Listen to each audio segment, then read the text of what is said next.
Hello students, कैसे हैं आप लोग। आज हम चैप्टर 16 का पार्ट 2 ले रहे हैं, ड्रग टारगेट इंटरेक्शंस। बेटा मैं अभी जब समझा रही हूँ तो प्लीज आप लोग सिर्फ सुनिएगा। वीडियो के एंड में आप लोगों को नोट्स प्रोवाइड किए हैं तो आप पॉज करके लिख भी सकते हैं, तो आप लोग प्लीज पहले उसको ध्यान से सुनिएगा। ये जो टॉपिक मैं पढ़ा रही हूँ इसमें बायोलॉजी स्टूडेंट्स को तो समझ में बहुत जल्दी शायद आ जाएगा, पर प्लीज मैथ्स वाले स्टूडेंट्स ध्यान से एक बार समझने की कोशिश करिएगा आप लोग। अब हम लोग ये पढ़ा, यहाँ पे मैं शुरू कर रही हूँ कि what do mean by the macromolecules. Last lecture में मैंने आप लोगों को बताया था मैक्रोमोलिक्यूल्स का मीनिंग होता है protein, vitamin, fats, lipids, carbohydrate, ये सारे तुम्हारे बॉडी का मैक्रोमोलिक्यूल्स हैं। ओके, अब सबसे मेन मैक्रोमोलिक्यूल होता है दैट इज द प्रोटीन। ठीक है, जो बहुत ही क्रुशियल रोल करता है तुम्हारे बॉडी के लिए। एक बॉडी का जो भी फंक्शन चलता है उसको हम लोग बोलते हैं दैट इज द, ये प्रोटीन का मेन फंक्शन है। तो वैसे ही एक प्रोटीन का कंपोनेंट है that is known as the biological catalyst. Okay, अब आप लोगों ने पहले भी पढ़ा है कि भाई केमिस्ट्री में हम लोग ये कैटालिस्ट वर्ड किसके लिए यूज करते हैं, कि ये कैटालिस्ट उससे बोलते हैं जो रेट ऑफ रिएक्शन में को बढ़ाता है without any involvement in reaction.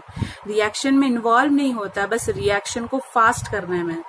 ठीक है, ये केमिस्ट्री पर, लेकिन बायोलॉजी वर्ड आगे लग गया है, यानी कि हम लोग ये बायोलॉजिकल कैटालिस्ट वर्ड यूज कर रहे हैं, उसका मीनिंग होता है बेटा that is the enzymes. That is the enzymes. ठीक है, तो हमारे बॉडी में एक ऐसा एंजाइम्स है जो प्रोटीन से बना हुआ है, वो बहुत ही परफॉर्म करता है, मेन रोल करता है तुम्हारे बॉडी में। ठीक है, एक मेन फंक्शन। अब those which are crucial to the communication system in the body, they are called the receptor. If this enzyme उसको अपने बॉडी में काम करना है तो उसको किसी की जरूरत है, तभी ये अपना एक्शन बताएगा। तो ये इसको अपने बॉडी में कम्युनिकेशन करने के लिए किसी की जरूरत है। ठीक है, तो वो कम्युनिकेशन वाला सिस्टम कौन है, that is the receptors. That is the receptors. ध्यान से सुनिएगा। ठीक है, अब हमें पता है कि जो जैसे तुम लोगों ने 8-9 में पढ़ा हुआ है कि भाई animal cell and plant cell, तो ये जो सेल वॉल होता है that is the cell membrane होता है। तो ये जो सेल मेम्ब्रेन है वो किससे बना हुआ रहता है, दैट इज प्रोटीन से बना हुआ रहता है। ठीक है, दैट इज प्रोटीन बीच में होगा और आजू बाजू क्या होगा, लिपिड होता है। कैसे होता है, ध्यान से सुनना। सपोज मैंने ये वाले सेक्शन को बड़ा सा करके देखा है, तो ये ऐसा होता है, ऐसे लिपिड के 2 लेयर होंगे ऐसे। ठीक है, और बीच में क्या होगा, प्रोटीन। जो तुम्हारा बॉडी का सेल होता है उसका सेल मेम्ब्रेन ऐसे बना हुआ रहता है, आजू बाजू लिपिड और बीच में ऐसे प्रोटीन का होता है। ठीक है, तो अब इसी सेल के अंदर कौन है बेटा, न्यूक्लियस है। इतना तो आप लोगों को बेसिक पता ही है। तो ये जो न्यूक्लियस है इसके अंदर क्या होगा, दैट इज द, इसके अंदर क्या होता है, न्यूक्लिक एसिड होता है। क्या है न्यूक्लिक एसिड बेटा, न्यूक्लिक एसिड है that is DNA and RNA. DNA का फुल फॉर्म क्या होता है, बोलो, that is deoxy ribo nucleic acid, इसलिए हम लोग बोलते हैं ये न्यूक्लिक एसिड। और आरएनए का फुल फॉर्म है राइबो न्यूक्लिक एसिड। ठीक है, समझ में आ रहा है आप लोगों को। तो यही जो रिसेप्टर, जो मैंने बोला कि एंजाइम को कम्युनिकेशन करने के लिए रिसेप्टर चाहिए, रिसेप्टर कहाँ लगेगा, इस सेल मेम्ब्रेन के ऊपर लगेगा। ठीक है, अब हम लोग देखते हैं कि भाई ये एंजाइम अपना एक्टिविटी किस तरह से करता है। ओके, तो enzymes as a drug targets वो अपनी एक्टिविटी कैसे करता है, आप लोग प्लीज एक बार ध्यान से सुनिएगा। Enzymes as drug targets and catalytic action of, उसके अंदर है that is the catalytic action of the enzymes. Okay, अब एंजाइम का किस तरह से ये काम करता है हमारे बॉडी में, ध्यान से सुनना। हम लोगों ने जैसे ये बताया कि ये एक ह्यूमन सेल है। ठीक है, ये इसका सेल मेम्ब्रेन है। ओके, यहाँ पे ऐसे बहुत सारे एक्टिव साइट्स होते हैं, ऐसे बहुत सारे एंजाइम्स रखे हुए रहते हैं। ठीक है, अब ये एंजाइम्स काम कैसे करते हैं, एंजाइम दिखते कैसे हैं, उसमें क्या है, एंजाइम्स क्या है, एक बायोलॉजिकल कैटालिस्ट है। सपोज मैंने ये एंजाइम बनाया है, तो ये एंजाइम का एक तरह का ऐसा एक साइट होता है, इसको हम लोगों ने बोला हुआ है that is the active site. ठीक है, एक्टिव साइट है। अब यहाँ पे कोई एक सब्सटेंस लग जाएगा, ठीक है। अब एंजाइम देखो, तुम्हारे माउथ में, सलाइवा में भी एक एंजाइम है। जो तुम्हारा थूक है, सलाइवा है, उसमें एक एंजाइम है और वो एंजाइम का नाम है दैट इज द अमाइलेज है, ठीक है। अब तुम्हारे सलाइवा में ये एंजाइम प्रेजेंट है, तो यही सलाइवा में क्या कौन मिक्स होता है? फूड हो रहा है, तुम खाना खा रहे हो तो उसके साथ सलाइवा हो रहा है, तो फूड क्या हो गया बेटा? फूड तुम्हारा सब्सटेंस हो गया, दैट इज द सब्सट्रैक्ट बोलते हैं, केमिस्ट्री में उसको सब्सट्रैक्ट बोलते हैं। तो यही एक्टिव साइट के साथ कौन लग जाएगा? दैट इज द सब्सट्रैक्ट लग जाता है। ओके, समझ में? अब सब्सट्रेट को जिस शेप का एक्टिव साइट होगा उस शेप का ये क्या हो जाएगा? एक्टिव साइट होगा। और सपोज यहाँ पे सब्सट्रेट लग गया है, ठीक है, अब इसके साथ लग गया, तो अब ये एंजाइम है, ये सब्सट्रेट है, तो अब ये क्या कहलाएगा? उस टाइम पे ये क्या कहलाएगा? That is the enzyme substrate complex. Clear? समझ में आया? जब तक सब्सट्रैक्ट नहीं लगा है तो सिर्फ खाली वो एंजाइम है। जब ये एक्टिव साइट के साथ ये सब्सट्रैक्ट लग जाता है तो एंजाइम सब्सट्रैक्ट कॉम्प्लेक्स। सब्सट्रैक्ट क्या होता है? कोई भी फूड पार्टिकल्स हो सकता है। क्लियर? अब नेक्स्ट आता है, ये जैसे ही लगता है तो यहाँ पे बेटा ध्यान से सुनना, बहुत सारे ऐसे फोर्सेस होते हैं जो इसको पकड़ के रखते हैं, ठीक है। ये बहुत सारे फोर्सेस होते हैं। तो ये जो फोर्सेस है, ये फोर्स कौन कौन से हो सकते हैं? जो हाईएस्ट, उसका हाईएस्ट जो रेंज होता है, लाइक कैसा होगा? बॉन्डिंग कौन सी होती है? आयोनिक बॉन्डिंग हो सकती है। क्लियर? फिर आ सकता है हाइड्रोजन बॉन्डिंग भी हो सकती है। वंडर वो फोर्स, ये सबसे ज्यादा उसका एफिनिटी सबसे ज्यादा इंट्रैक्शन, ठीक है। फिर आता है डाइपोल डाइपोल इंट्रैक्शन। ऐसे हाईएस्ट रेंज के इंट्रैक्शंस लगते हैं और इस सब्सट्रेट को क्या करते हैं? बंद करने में हेल्प करते हैं। एक बार मैं वापस इसका डायग्राम तो मैंने आपको समझा दिया, एक बार एक और रिव्यू दिखा देती हूँ। देखो किस तरह से ये एंजाइम सब्सट्रेट बाइंडिंग कॉम्प्लेक्स बना रहा है। क्लियर? तो हम लोग इसमें क्या पढ़ रहे हैं? दैट इज द एंजाइम किस तरह से काम करता है। एक तो एंजाइम क्या कर रहा है? ये सब्सट्रेट के साथ बाइंड करता है और एक कॉम्प्लेक्स बनाता है। ये इसका फर्स्ट एंजाइम का फंक्शन हो गया। तो वैसे ही सेकेंड फंक्शन होता है एंजाइम का, कि एंजाइम क्या करता है? एक फंक्शनल ग्रुप देता है, ठीक है। अल्डिहाइड है कि कीटोन ग्रुप है या कार्बोक्सिलिक एसिड ग्रुप है, वो देता है जिससे वो सब्सट्रेट उसको अटैक कर सके और बहुत सारे कोई भी केमिकल रिएक्शन फॉलो ऑन हो सके। कौन? ये एंजाइम करवाता है। तो एंजाइम के ये दो मेजर फंक्शंस हैं। अब नेक्स्ट आता है और भी interesting, that is the drug enzyme interaction, ठीक है। हम लोगों ने ये पढ़ा था बेटा कि एंजाइम सब्सट्रेट के साथ बाइंडिंग इजीली हो जाता है। पर अभी सपोज तुम लोग बीमार हो तो तुम लोग ड्रग्स तो लोगे। ड्रग्स का मीनिंग क्या है? मेडिसिन ले रहे हो। अब मेडिसिन ले रहे हो तो वो मेडिसिन तुम्हारे बॉडी में जो भी एंजाइम्स है वो भी क्या करेगा? वो भी उसके साथ बाइंड करेगा। तो वो क्या काम करता है? तो ध्यान से सुनना पहले कि ड्रग हमेशा क्या करता है? एंजाइम की एक्टिविटी को रोकता है। एंजाइम सब्सट्रेट के साथ बाइंड करके जो प्रोसेस चलने वाली होती है वो क्या हो जाती है? रुक जाती है। ड्रग उसको क्या कर देता है? रोक देता है। तो ड्रग क्या करता है? इनहिबिट। इनहिबिट का मीनिंग होता है रोकना। इनहिबिट दी एक्टिविटीज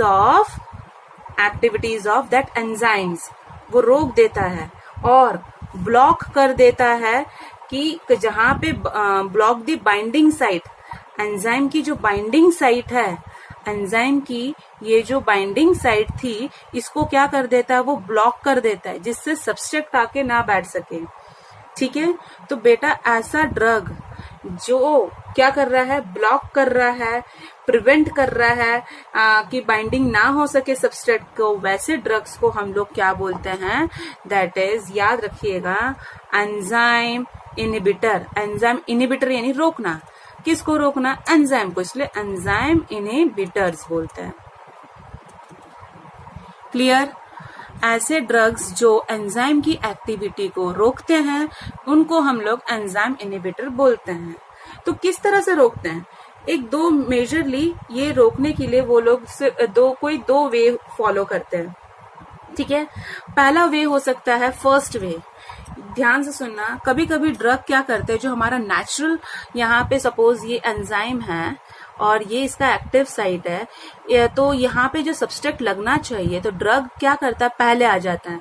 सब्सट्रैक्ट के लगने से पहले, सपोज ये सब्सट्रैक्ट है, ठीक है, और ये क्या है, ये ड्रग है, ठीक है, तो ड्रग पहले आ जाएगा, ड्रग यहाँ पे पहले लग जाएगा। तो उसने क्या कर दिया, कंपीट कर दिया, ठीक है। कंपीट यानी किसको कंपीट कर दिया, इस सब्सट्रैक्ट को। सब्सट्रैक्ट के लगने से पहले कौन लग गया, ड्रग लग गया। तो वो जो ड्रग लग चुका है पहले से ही, तो उसको हम लोग क्या बोल देंगे, कॉम्पिटिटिव। ऐसे ड्रग को हम लोग बोलते हैं कॉम्पिटिटिव इनहिबिटर्स। सब्सट्रैक्ट को लगने नहीं दे रहा है। Drugs compete with the natural substrate, okay, for their attachment on the active site of an enzyme. That such drugs are called the competitive inhibitor. Clear? The first way.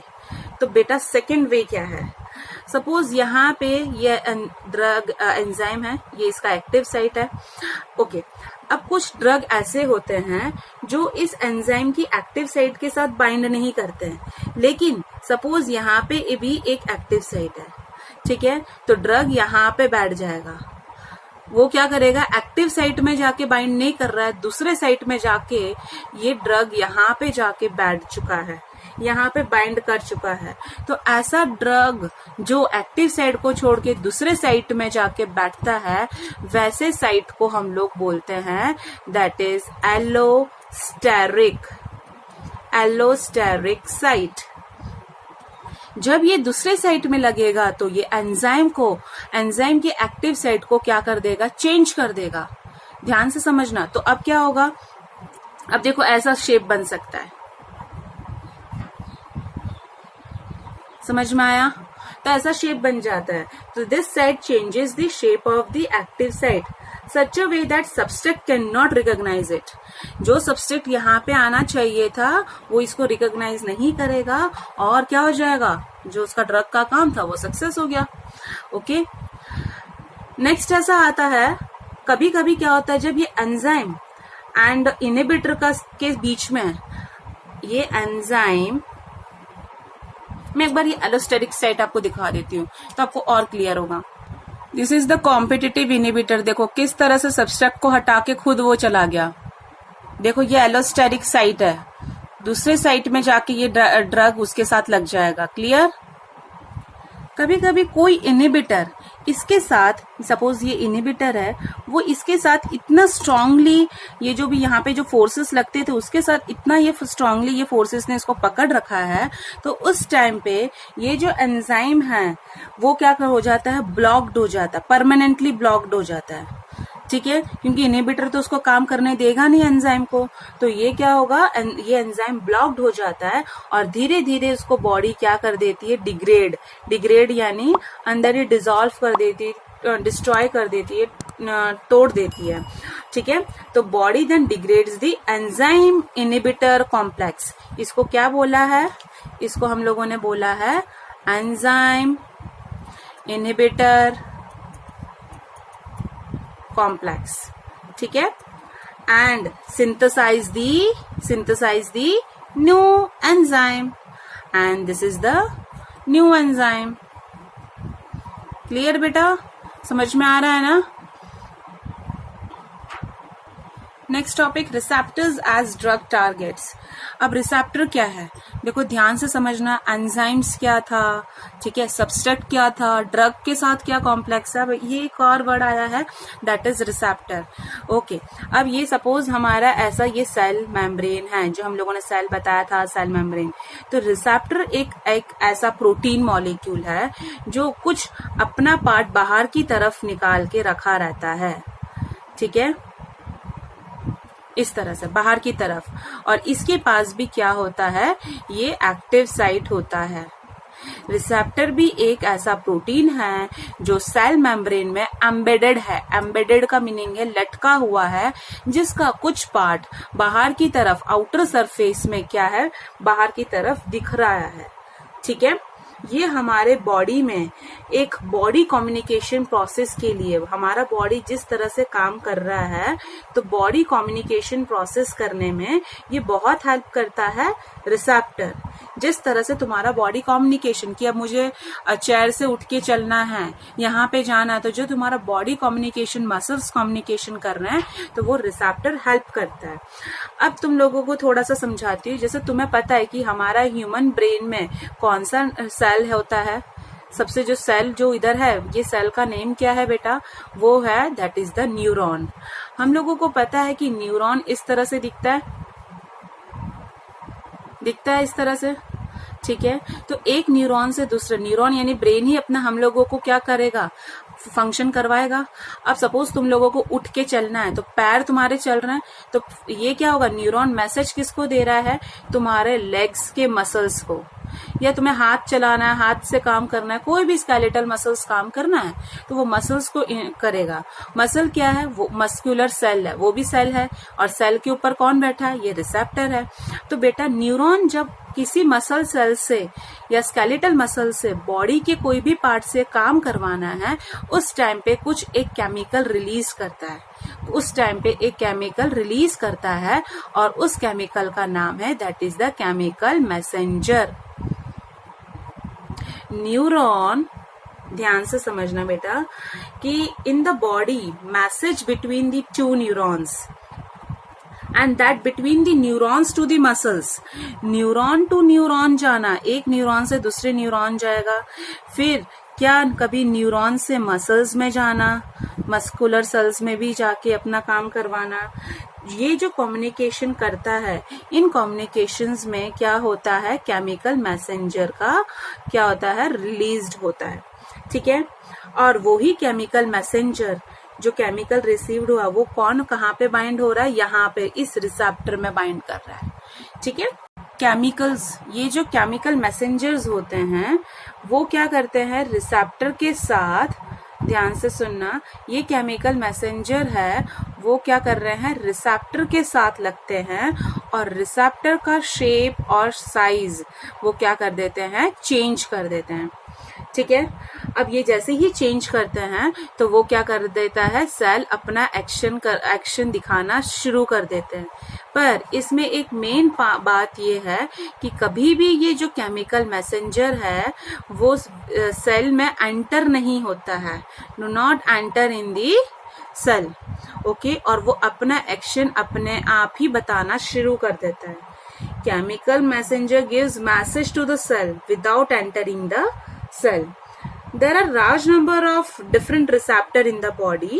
Means there is generally there is the large number of receptor which interact with the different chemical messengers, and these receptors show selectivity for our chemical messenger over other. और वो chemical messenger किसकी composition से होता है, that is the amino acid से बना हुआ रहता है। अमीनो एसिड कंपोजिशन का ये रिसेप्टर्स होते हैं, ठीक है।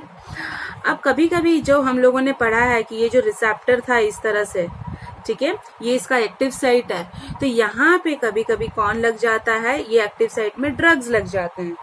The drugs which bind with the receptor site and inhibit यानी का मीनिंग क्या था, रोकता है, ओके। किसके, inhibit the natural function of the receptor,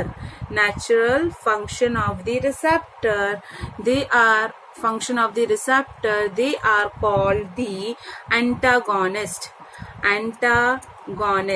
please ध्यान से समझना, और आप लोगों को ये वर्ड, ये डेफिनेशन हमेशा पूछा जाता है। ड्रग कभी रिसेप्टर साइट में रखता है, ये रिसेप्टर अपना काम करना छोड़ देता है, तो वैसे ड्रग्स को हम लोग क्या बोलते हैं, एंटागोनिस्ट बोलते हैं। क्लियर। अब इसी का अपोजिट कुछ होता है, जब ये ड्रग्स होते हैं वो एक नेचुरल मैसेंजर की तरह दिखता है। कोई जो एक ड्रग्स है वो नेचुरल मैसेंजर की तरह दिखता है, और वो रिसेप्टर साइट के साथ बाइंड हो जाता है, ठीक है। और वो क्या कर रहा है, वो एक एक्शन यानी कि रिसेप्टर को काम करने देना शुरू कर देता है, switching on the action of that receptor, okay. They are known as the agonist. ठीक है। रिसेप्टर को काम ना करने देना एंटागोनिस्ट, रिसेप्टर को वापस काम करवा देने का, ठीक है। एक बार उसने रुक गया, अब वापस काम करवाना है, तो वो होता है एगोनिस्ट। ये बहुत ही यूजफुल है जब कोई मैसेज ब्लॉक हो जाता है, तब हम लोग ये यूज करते हैं। सपोज किसी को पैरालिसिस वगैरह हो गया है, स्केलेटल मसल्स काम कर रहा था पर अभी वापस हम लोगों को क्या करना है, उसको वापस फंक्शन में लेके आना है। तो हम लोग क्या कर रहे हैं, वो ड्रग्स डाल रहे हैं तो जिससे वापस वो अपना काम, तो एगोनिस्ट कहलाएगा। इसका भी मैं एक बार आपको डायग्राम बताती हूँ। देखो किस तरह से ये एगोनिस्ट और एंटागोनिस्ट काम कर रहे हैं। क्लियर? एक को रोक रहा है, एक अपना काम करवा रहा है। तो ये क्वेश्चंस है, आप लोग प्लीज अपने नोटबुक में लिखिएगा, लर्न करिएगा।